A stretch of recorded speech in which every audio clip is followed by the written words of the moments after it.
మా ప్రతినిధి మురళి లైవ్ లో జాయిన్ అవుతున్నారు మరింత సమాచారంతో. మురళి, ఇప్పటికే ముగ్గురు మంత్రులు అక్కడికి వెళ్లాలంటూ సీఎం ఆదేశించారు. అండ్ చైర్మన్ రాత్రే అక్కడ ఎవరైతే చికిత్స పొందుతున్నారో వాళ్ళ దగ్గరికి వెళ్లి పరామర్శించారు. అండ్ ఎక్స్గ్రేషియా కూడా సీఎం ప్రకటిస్తారు అని చెప్పారు. ఏంటి ప్రస్తుతం ఏం జరుగుతోంది?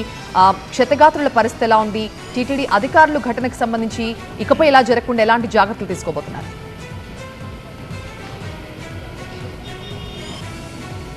మంత్రులు కాసేపట్లోనే తిరుపతి చేరుకోబోతున్నారు.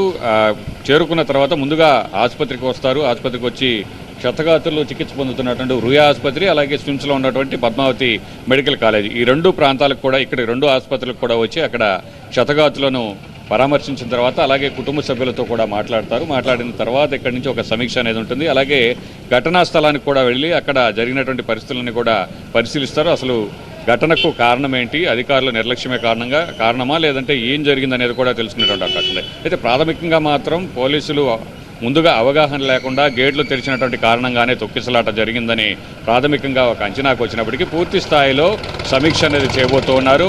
ముఖ్యమంత్రి చంద్రబాబు మధ్యాహ్నం 12 గంటలకు తిరుపతి చేరుకుంటే అంతకంటే ముందే మంత్రులు ముగ్గురు కలిసి అధికారులతో సమీక్షించిన తర్వాత ఇక్కడ ఉన్నటువంటి క్షతగాత్రులందరినీ కూడా పరామర్శించిన తర్వాత ఒక నివేదిక అనేది సిద్ధం చేసి నేరుగా సీఎంకు ఏం జరిగిందనేది వివరించబోతున్నారు. ఆ తర్వాత సీఎం ఆధ్వర్యంలో ఇక్కడ సమీక్ష అనేది కూడా ఒక ఉన్నత స్థాయి అత్యవసర సమీక్ష అనేది కూడా జరగబోతోంది. అయితే 5 అంశాల ప్రధానంగా 5 అంశాలు ఈ సీఎం సమీక్షలో చర్చకు వచ్చేటువంటి అవకాశం ఉన్నట్టు తెలుస్తుంది. ముందుగా చనిపోయినటువంటి మృతుల కుటుంబాలకు ఎక్స్గ్రేషియా ప్రకటించడం, అలాగే చికిత్స పొందుతున్నటువంటి క్షతగాతులకు మెరుగైనటువంటి వైద్యం అందించడం, అలాగే భవిష్యత్తులో ఇలాంటి ప్రమాదాలు జరగకుండా ఏం చేయాలన్నటువంటి దానిపైన కూడా చర్చించేటువంటి అవకాశం ఉంది. అలాగే ముగ్గురు మంత్రులు కూడా ఈ వైకుంఠ ద్వార దర్శనం పూర్తయ్యే వరకు కూడా తిరుపతిలోనే ఉండి ఏర్పాట్లని కూడా పర్యవేక్షించడంతో పాటు ఒక సీనియర్ అధికారికి ఈ బాధ్యతలు చెప్పేటువంటి అవకాశం ఉంది. అందరినీ కూడా సమన్వయం చేసుకుంటూ ఈ దర్శనానికి సంబంధించినటువంటి ఏర్పాట్లన్నీ కూడా ఎలాంటి ఇబ్బందులు లేకుండా చూసేందుకు.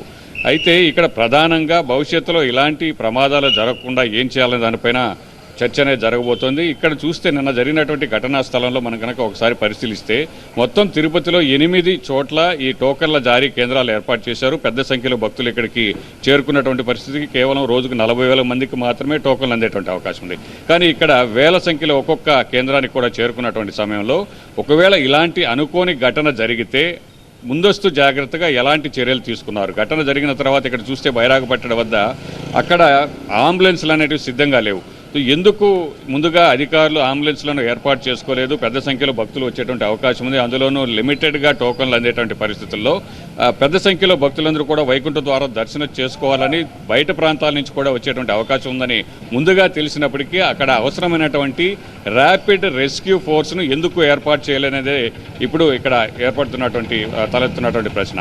ఒకవేళ అది కనుక ఉంటే అంబులెన్స్తో పాటు ముందుగా అదనపు సిబ్బంది కూడా ఉండి కంట్రోల్ చేయగలిగేటువంటి పరిస్థితి ఉంటే ఇంత నష్టం జరిగి ఉండేది కాదనేది ఇప్పుడు లేవనెత్తుతున్నటువంటి ప్రశ్న. అయితే దీనిపైన ఎలాంటి నిర్ణయం తీసుకోబోతున్నారు, అధికారులు ఏం సమాధానం చెప్పబోతున్నారు, దీని తర్వాత ఇలాంటి ఘటనలు జరగకుండా ఎలాంటి చర్యలు తీసుకోబోతారనేది కూడా ఈ సమీక్షలో మనకు తెలిసేటువంటి అవకాశం ఉంది.